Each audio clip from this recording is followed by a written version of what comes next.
Hey, I'm Ton Vin, and this is Seattle Eats, a food podcast from the Seattle Times and KUOW. South Seattle is packed with incredible food, Filipino fine dining, Jamaican soul, and all-day breakfast. But one section of MLK Boulevard has my colleague Jackie Variano really excited about the food scene. Great pizza, bun sale, and smash burgers. And it's all just right off the light rail. She joins me to talk about the food worth the hype and the distance. And we'll tell you exactly how to order. Ready? Let's eat!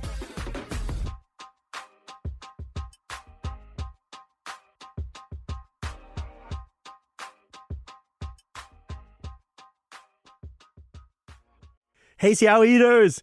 Jackie Variano is in the house. She's our returning champion. She's a food writer at Seattle Times and my cubby mate. Hey, Jackie. Hi, Ton.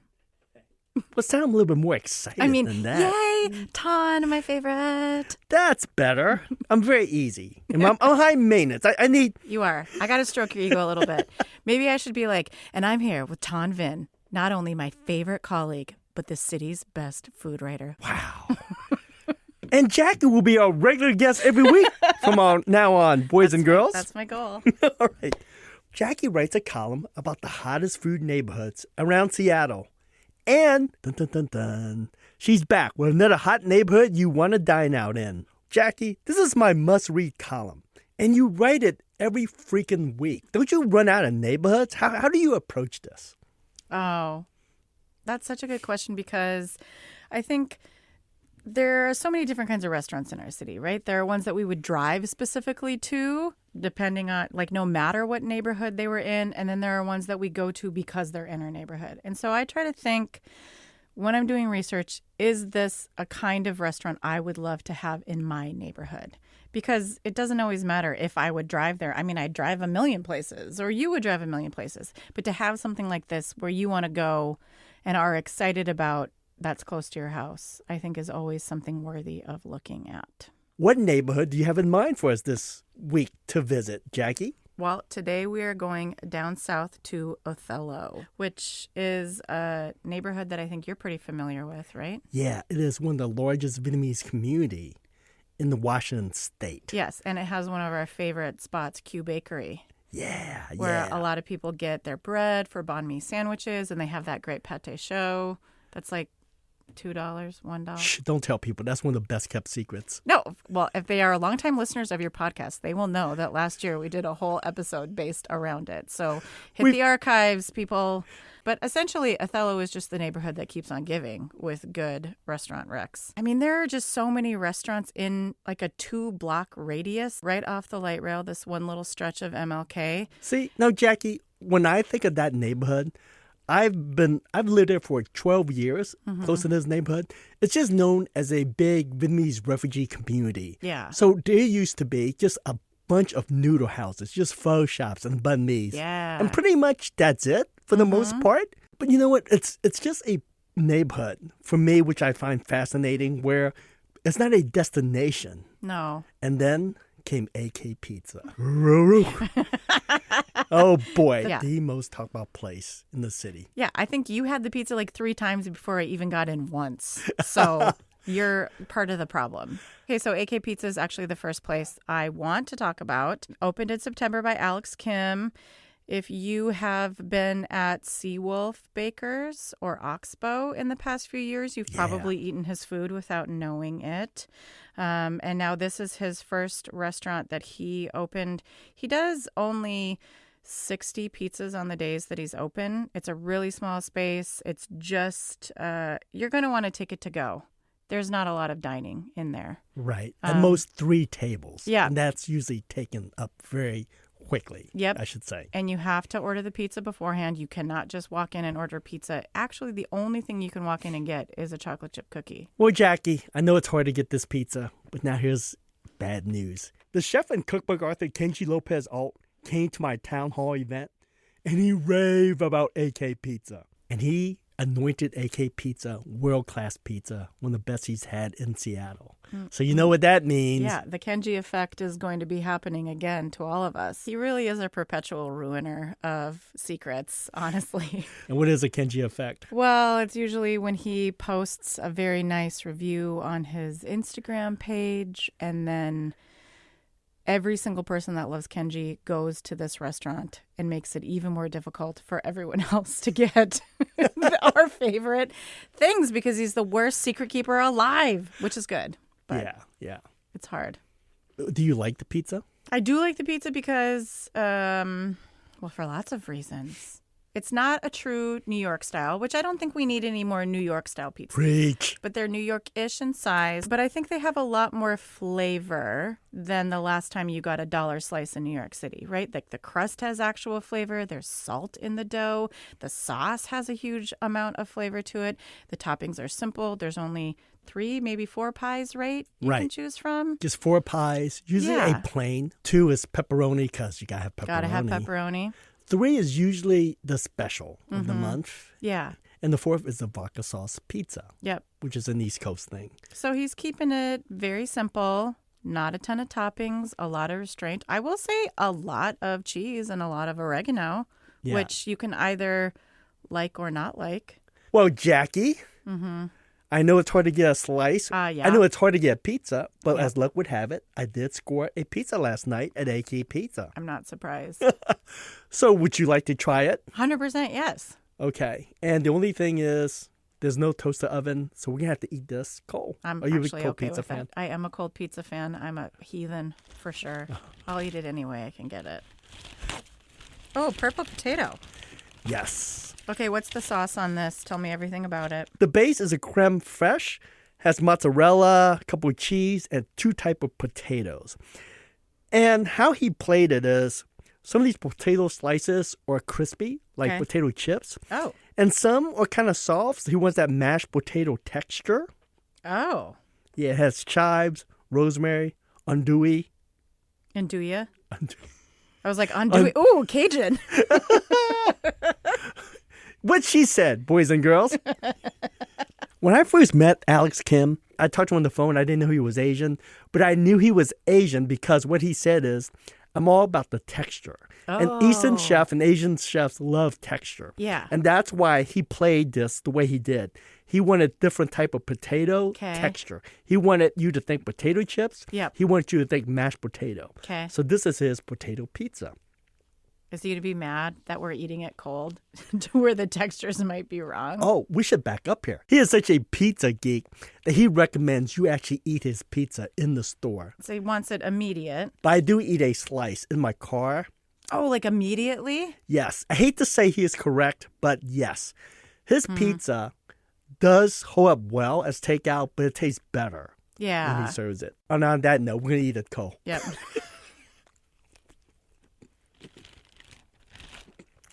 Well, now I'm just mad that I didn't have this. That's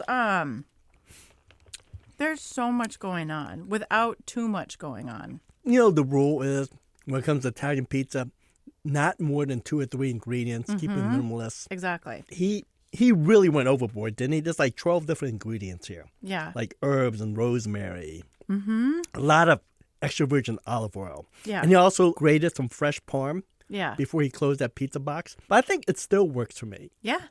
Yeah, I stand by. There's a lot going on without too much happening. Like you can still taste the potato. You know, if you got a little bite with the andouille in it, that's also not too much. I think it works. This is, I should tell listeners again, a cold leftover pizza. Yeah. But this is why pizza is so popular. It holds up well. Yeah. As takeout, cold or hot.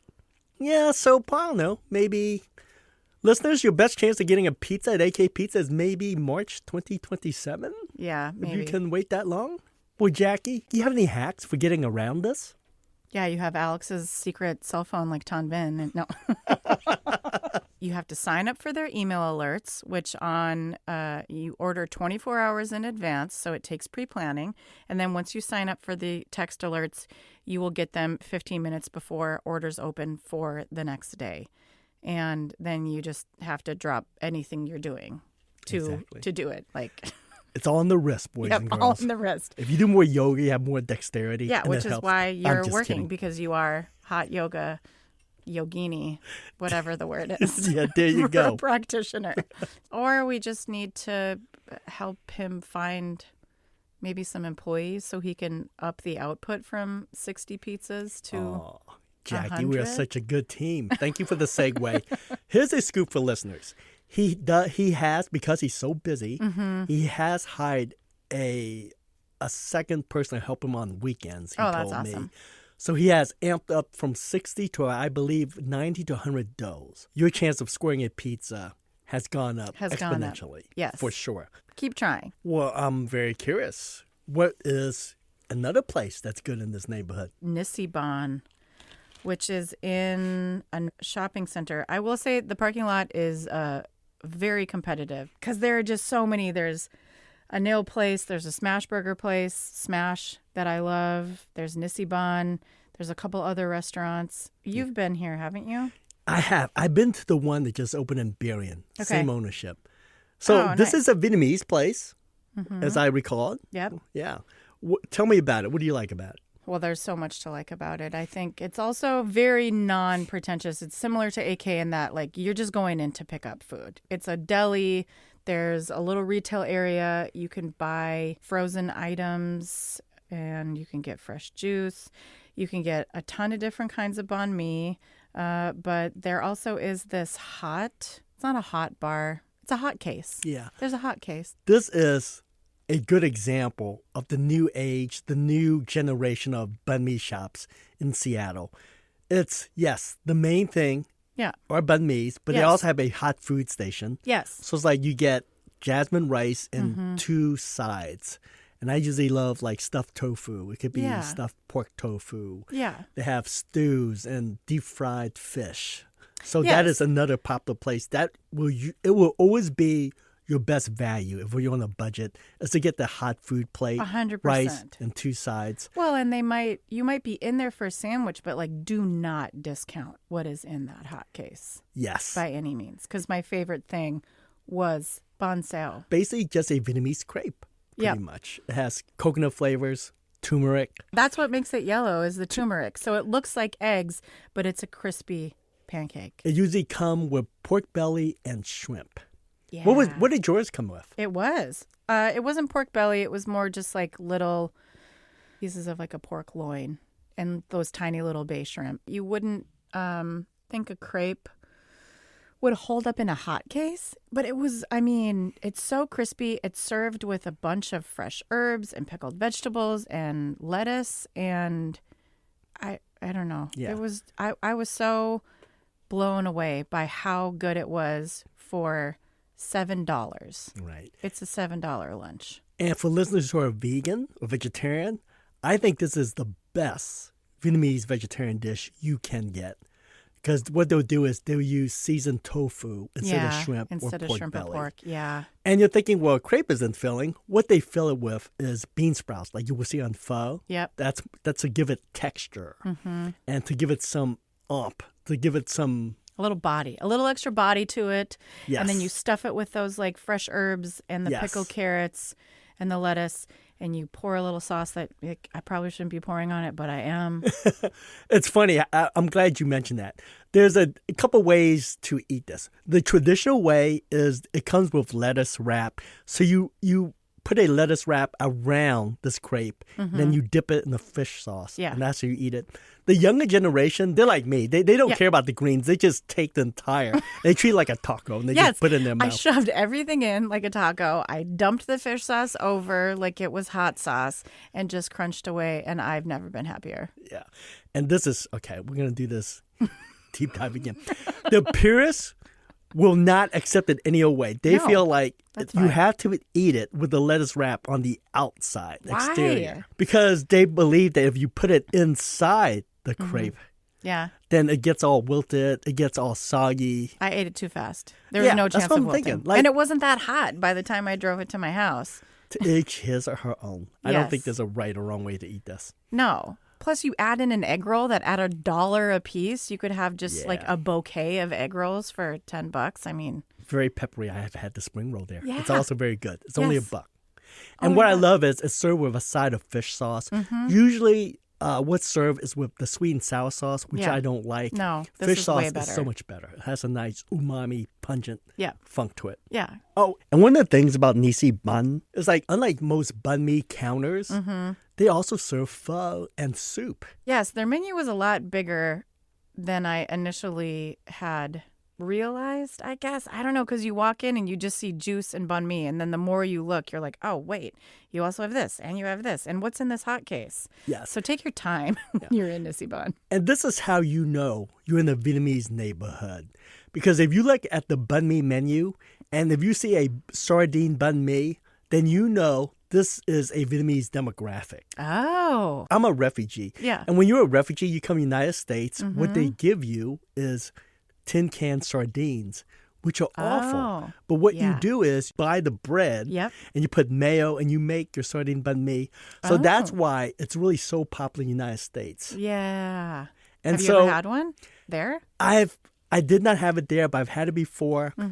See, once you taste good sardine, like in Portugal, you just don't want to go back to the refugee sardines. I'm sorry. Like the book is closed on this chapter of my life. I hate this word, but we're always looking for the authentic experience, the Vietnamese banh mi.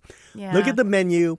If you see stuff like a Philly cheesesteak banh mi, hey, you know this is a fusion place. Yeah. It's not catered to Vietnamese. Right. But in this case, the place that you went to, I looked at the banh mi menu. There's a sardine banh mi, and I know this is definitely tailored to the Vietnamese community. The taste, the flavor. So well, that's your hot tip, boys and girls. I love that. Cosign. That's how you know. Tan Vinh, inside secret. I'm not poo-pooing your choice, Jackie, but you know, it's very typical. Of course, there's Vietnamese restaurants in this neighborhood. Yeah. Is there something else? Oh, well, yeah. There's just 2 doors down is a Smash Burger. Tell me more. This is a halal burger house. They do a smash, like a true skinny, ground into dust deliciousness smash with the crispy edges. They've got burgers, they've got fries, they've got a chopped cheese. Oh. Yeah, there's not a lot of chopped cheese in Seattle. Simple menu, milkshakes, good stuff. Okay, smash burgers. Yep. My beef, with the smash burger is they're only 3 or 4 ounce. So really, you're tasting that umami, that chard, right? Yeah. I need 2 patties. I think that's fine. For the perfect ratio. I think 1 patty, the ratio is off. What do you think? 1, 2 patties? It 3? just depends. Because I also think in order to get away with a single patty, everything else has to be working. You have to have a small, thin bun that's squishy. You can't have a big bun. You can't have too much lettuce, too much sauce, too many pickles. It has to be like a White Castle. You know what I mean? Like it has to be tiny all the way around. Because if anything's out of whack, then you're just eating the essence of beef. It's like a LaCroix. You're not having a burger. Okay, well, they do have a Super Smash, which is a double, so you can still eat there. $10.80 for the Super Smash, which is a double. Oh. $8.80 for the single. And the chopped cheese, which is $14.80. Man, now we got to go back to Othello.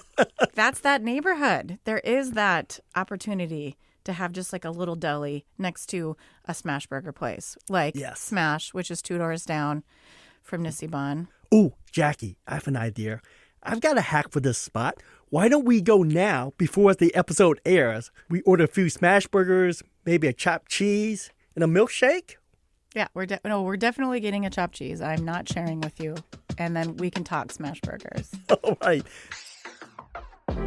Well, there you go. Thanks for coming back, Jackie. Always great to be here, Ton. Thank you. That's it for today. We have a list of all the restaurants we talked about in the description of this episode. Thanks for listening to Seattle Eats. The show is a production of the Seattle Times and KUOW, for the NPR network. You can support Seattle Eats by investing in the local newsrooms and the specialized beats that make this sort of storytelling possible. Please consider joining and subscribing at KUOW.org/eats and SeattleTimes.com. Seattle Eats is produced by Brandy Forward and edited by Jim Gates and Trevor Lensmeyer. I'm Tan Vinh. See you next week.